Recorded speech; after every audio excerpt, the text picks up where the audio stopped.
Hello guys, welcome back to my channel. आज हम explore करने वाले हैं क्योटो की कुछ सबसे आइकॉनिक और ब्यूटीफुल प्लेसेस। हमारी जर्नी स्टार्ट होगी फेमस फुशी मिनारी शिरीन से, फिर हम जाएंगे अरशियामा बैम्बू फॉरेस्ट, एंड में करेंगे हम बहुत यूनिक प्लेस किमोनो फॉरेस्ट के साथ। ये डे टूर भी हमने क्लुक से बुक किया था। ये नारा डे टूर के साथ इंक्लूडेड है। तो इससे पहले हम नारा डियर पार्क गए थे, उसका व्लॉग मैं ऑलरेडी अपलोड कर चुकी हूँ, आप उसे देख सकते हैं जाके। ये हमारे गाइड हैं और हमें पूरा गाइड कर रहे हैं कि हमें कैसे वॉक करके जाना है।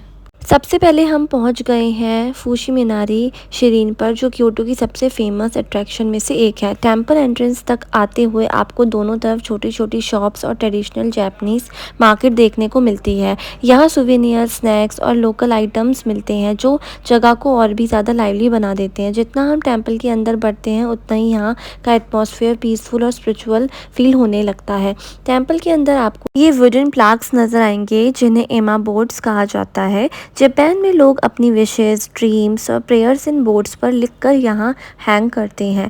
कोई करियर के लिए विश करता है, कोई फैमिली हैप्पीनेस के लिए विश करता है, कोई अपनी हेल्थ के लिए, वेल्थ के लिए। थाउजेंड ऑफ विशेस को एक साथ देखना सच में बहुत स्पेशल फील देता है। यहाँ पे सारे ऑप्शंस लिखे हुए हैं, आप कौन कौन सी विशेस लिखकर यहाँ पर हैंग कर सकते हैं। लोग अपनी बच्चों के लिए भी विशेस यहाँ पे करते हैं। ये बहुत सारे लोग ये ट्रेडिशन को फॉलो कर रहे थे एंड अपनी विशेस मांग रहे थे। जब मैंने देखा कि इतने सारे लोग इस चीज़ में बिलीव करते हैं तो डेफिनेटली ये वर्केबल होगी। एंड आप देख रहे हैं कितने सारे ये टंगे हुए हैं और कितने अच्छे लग रहे हैं हैंग होते हुए। फुशी मिनारी शिरीन लगभग 1300 ईयर्स पुराना शिरीन माना जाता है और ये डेडिकेटेड है इनारी ओकामी को, जो प्रॉस्पेरिटी, राइस हार्वेस्ट और बिजनेस सक्सेस के देती माने जाते हैं। आपको यहाँ कोई फॉक्स स्टैचू भी देखने को मिलेगा। जापानीज कल्चर में फॉक्स को इनारी का मैसेंजर माना जाता है, इसी वजह से यहाँ इनकी स्पेशल इंपॉर्टेंस है। जैसे कि मैंने आपको बताया था कि यहाँ पे डियर्स को भी बहुत ज़्यादा रिस्पेक्ट दी जाती है, यहाँ पे एनिमल्स को बहुत ज़्यादा रिस्पेक्ट द जाती है एंड उससे रिलेटेड बहुत सारे मीनिंग्स यहाँ पे आपको देखने को मिलेंगे। और अब हम पहुँच गए हैं इस शिरीन के सबसे फेमस अट्रैक्शन के पास, द आइकॉनिक टोरी गेट्स। ये ब्राइट ऑरेंज गेट्स क्योटो की पहचान बन चुके हैं। यहाँ हज़ारों गेट्स एक के बाद एक लगे हुए हैं और हर गेट का किसी इंडिविजुअल या कंपनी डोनेशन से बनाया गया है। जापानीज बिलीफ के according torii gates ordinary world या स्कैर्ड वर्ल्ड के बीच का गेटवे रिप्रेजेंट करते हैं। इन गेट्स के बीच वॉक करना एक मैजिकल एक्सपीरियंस है। हर टर्न पर एक नया व्यू मिलता है और ऑनेस्टली कैमरा इस ब्यूटी को पूरी तरह से कैप्चर नहीं कर रहा जो इसकी ब्यूटी है। इट लुक अमेजिंग और यहाँ पे इतना रश था, उसे देख के समझ आता है कि इसकी इंपॉर्टेंस कितनी है और ये कितना ज़्यादा फेमस है। बहुत ही अमेजिंग रहा फुशी मिनारी टेम्पल का हमारा ये विज़िट, बहुत ही अच्छा था। फुशी मिनारी शिरीन एक्सप्लोर करने के बाद हम आ गए हैं क्योटो की एक और iconic destination Arashiyama bamboo forest. Honestly ये उन प्लेसेस में से है जिस आप फोटोज़ और वीडियोस में कितना भी देख लो, रियल लाइफ में देखने का एक्सपीरियंस बिल्कुल अलग ही होता है। हम लोग अब अपनी बस को पार्क करने के बाद वॉक करके जा रहे हैं क्योंकि ये वॉकिंग डिस्टेंस पे है। हम लोग जो डे टूर करते हैं वो हम बसेस में करते हैं और बसेस अपनी पार्किंग में खड़ी हो जाती हैं और उसके आसपास के जो प्लेसेस होते हैं वो हमें वॉक करके ही जाना पड़ता है क्योंकि वो थोड़े नियर बाई ही होते हैं। क्योंकि बस ऑब्वियसली बड़ी होती है तो हम उसे उस प्लेस पे नहीं ले जा सकते और उसको पार्क में खड़ा करना होता है। हमारा क्लुक का एक्सपीरियंस अच्छा जा रहा है, उसके साथ हमारा टूर अच्छा है।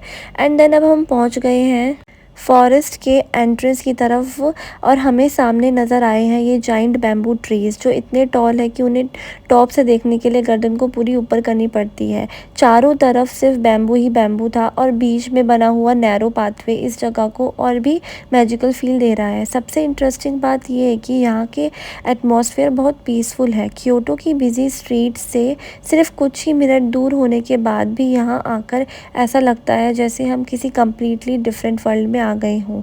जब हवा बैम्बू स्टॉल्स के बीच में गुजरती है तो एक सॉफ्ट रस्टलिंग और साउंड क्रिएट होती है। ये साउंड इतनी रिलैक्सिंग लगती है कि आप बस रुककर कुछ देर नेचर को एंजॉय करना चाहते हो। वहाँ पे बहुत सारे स्कूल के बच्चे भी आए हुए थे। वो स्कूल के बच्चे हमसे बात करने लग गए और हमसे पूछने लग गए कि आप यहाँ पर क्यों आए हैं और आपको यहाँ पे क्या अच्छा लगा है। इन लोगों को ये प्रोजेक्ट मिलता है कि इन लोगों को जो भी ट्रैवलर्स होते हैं या फिर जो भी लोग घूमने आए होते हैं उनसे क्वेश्चंस पूछते हैं, इंग्लिश में कम्युनिकेट करते हैं ताकि इनकी इंग्लिश भी बेटर हो एंड वो हम लोगों से कम्युनिकेट भी कर पाएँ। सो उन बच्चों ने मुझसे बहुत ही क्यूट क्वेश्चंस पूछे और उनसे बात करके मुझे काफ़ी ही अच्छा लगा। इस तरीके से वो भी हमें जान सकते हैं और हम भी उन्हें जान सकते हैं। तो ये एक्सपीरियंस काफ़ी अच्छा रहा उन बच्चों से बात करने का एंड उनका सर्वे भी पूरा हो गया था। सो उसके बाद हम लोगों ने डिसाइड किया कि इस एक्सपीरियंस को और भी स्पेशल बनाया जाए, इसलिए हमने यहाँ एक ट्रेडिशनल रिक्शा राइड बुक की। रिक्शा राइड ऑनेस्टली हमारे लिए इस विज़िट का हाईलाइट बन गई। हमारे रिक्शा गाइड ने हमें सिर्फ फॉरेस्ट नहीं बल्कि सराउंडिंग के आशियामा एरिया के बारे में भी काफ़ी इंटरेस्टिंग स्टोरीज़ और फैक्ट्स बताए। राइड के दौरान हमें क्योटो की ट्रेडिशनल साइड और भी क्लोज से देखने को मौका मिला और वो हमें एक बैम्बू फॉरेस्ट से दूसरे बैम्बू फॉरेस्ट भी ले गए। उन्होंने हमारी बहुत सारी पिक्चर्स भी क्लिक करी एंड वीडियोस भी बनाई जो प्लेसेस पे फ़ोटोज़ क्लिक होती हैं। सो उन्होंने हमें बहुत ही ज़्यादा इंजॉय कराया। गाइड ने हमें कुछ हिडन फ़ोटो स्पॉट भी दिखाए जहाँ से व्यू और भी ब्यूटीफुल लग सकता है। अगर आप आशियामा विज़िट कर रहे हैं और थोड़ा डिफरेंट एक्सपीरियंस करना चाहती हैं तो मैं डेफिनेटली रिकमेंड करूँगी कि एक बार रिक्शा राइड ज़रूर ट्राई करें, क्योंकि ये यहाँ की ट्रेडिशनल रिक्शा राइड है।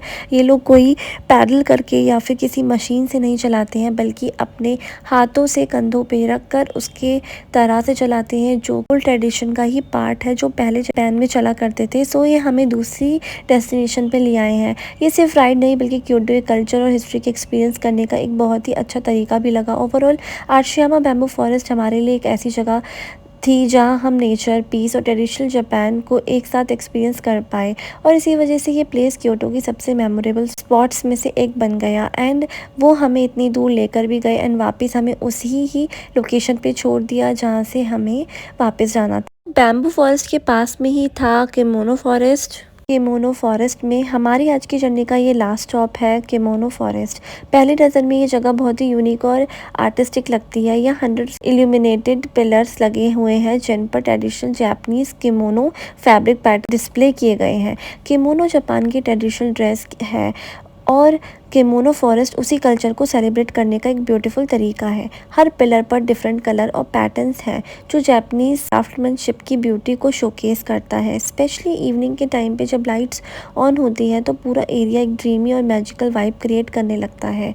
हर डिज़ाइन, हर पैटर्न एक दूसरे से अलग है, इसलिए आप जितना देखते जाओ उतना ही पैटर्न और कलर डिस्कवर करते जाओगे। किमोनो जापान की ट्रेडिशनल ड्रेस है, इसलिए ये बहुत ही स्पेशल है यहाँ के लोगों के लिए। ये प्लेस स्पेशली फोटोग्राफर्स और कंटेंट क्रिएटर के लिए किसी ड्रीम लोकेशन से कम नहीं है। हर कॉर्नर पे एक नया बैकड्रॉप मिल जाता है और फोटोज़ बहुत ही एस्थेटिक आती है। जैसे जैसे हम पिलर्स के बीच में वॉक करते हैं ऐसा लग रहा है जैसे हम ओपन एयर आर्ट गैलरी में घूम रहे हैं। सबसे ब्यूटीफुल मोमेंट तो शाम के टाइम ही आता है क्योंकि पिलर्स की लाइट्स ऑन हो जाती है एंड एटमॉस्फेयर और भी ज़्यादा ब्यूटीफुल और ब्राइट हो जाता है। और अगर आप क्योटो आते हैं और आशियामा एरिया विजिट करते हैं तो किमोनो फॉरेस्ट को डेफिनेटली मिस नहीं करना चाहिए। ये छोटी सी जगह है लेकिन जापानीज कल्चर, ट्रेडिशन और मॉडर्न क्रिएटिविटी को एक बहुत ही यूनिक तरीके से प्रेजेंट कर। सो हमारा आज का दिन एंड हो चुका है और हमारा आज का नया डे टूर भी एंड हो चुका है। सो आप भी क्लुक से बुक कर सकते हैं अपने लिए ऐसा एक ब्यूटीफुल सा टूर। और अगर आपको मेरा ये व्लॉग पसंद आया तो please like, comment and share कर और ऐसे व्लॉग्स देखने के लिए मेरे चैनल को सब्सक्राइब करना मत भूलना। Thank you.